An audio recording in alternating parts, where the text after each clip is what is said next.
যাদেরকে নির্বাচনের এক মাস আগে বসন্তের কোকিলের মতো দেখা গিয়েছে, পরের 4 বছর 11 মাস আর খুঁজে পাওয়া যায় নাই। আপনি মাঠ পর্যায়ে কৃষকের কাছে যান, শ্রমিকের কাছে যান, মজুরের কাছে যান, প্রত্যেকেই পরিবর্তনের পক্ষে। বাংলাদেশের জামায়াত ইসলামীর সম্মানিত আমির যখন তিনি নিজে আমাদের এই জনসভা উদ্বোধন করবেন, এই যে বিজয়ের ঢেউ, এই যে মানুষের মধ্যে জাগরণের ঢেউ, এই ঢেউ ইনশাআল্লাহ 12ই ফেব্রুয়ারি বিজয় পর্যন্ত পৌঁছাবে ইনশাআল্লাহ।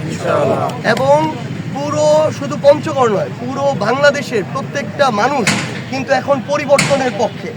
প্রত্যেকটা মানুষ আগেকার যে সিস্টেমগুলো, ঘুণে ধরা সিস্টেম, যারা বারবার মানুষকে কথা দিয়ে প্রতারিত করেছে কিন্তু কথা রাখতে পারে নাই, যাদেরকে নির্বাচনের এক মাস আগে বসন্তের কোকিলের মতো দেখা গিয়েছে, পরের 4 বছর 11 মাস আর খুঁজে পাওয়া যায় নাই, যারা এককভাবে দুই একটা মানুষ নিজেদেরকে জনগণের খুব কাছাকাছি হিসেবে রিপ্রেজেন্ট করে, কিন্তু মাঠ পর্যায়ের অনেক মানুষের দ্বারা সাধারণ মানুষ আবার দেখা যায় যে তারা নির্যাতিত হয়, জুলুমের শিকার হয়, হয়রানির শিকার হয়। আপনি মাঠ পর্যায়ে কৃষকের কাছে যান, শ্রমিকের কাছে যান, মজুরের কাছে যান, প্রত্যেকেই পরিবর্তনের পক্ষে। প্রত্যেকের বিবেকের মধ্যে অভ্যুত্থান বিপ্লবের যে বার্তাটা সেটা পৌঁছে গিয়েছে। মানুষ এবার আর দল মার্কা দেখে, পরিবার দেখে, কে কোন পরিবারে জন্ম নিয়েছে এসব দেখে আর ভোট দিবে না। মানুষ এটা যাচাই করবে কাকে তারা সব সময় কাছে পাবে, কাকে কাছে পেয়েছে, কে তার উপকার না করতে পারলো অন্তত ক্ষতিটা করে নাই।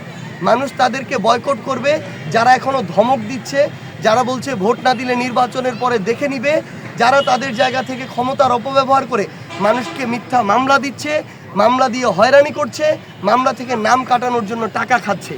এই সকল যারা জনবিমুখ মানুষ, এই সকল মানুষ যারা জনগণের ভোগান্তির কারণ, তাদের সবাইকে এবার মানুষ বয়কট করবে।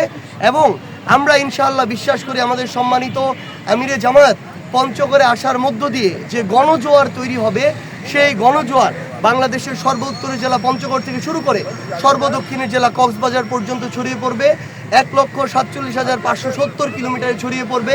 এবং ইনশাআল্লাহ এই 10 দলীয় ঐক্যজোট ঐক্যবদ্ধ বাংলাদেশকে নিয়ে, বাংলাদেশের মানুষকে সাথে নিয়ে আগামীর বাংলাদেশে সরকার গঠন করবে ইনশাআল্লাহ।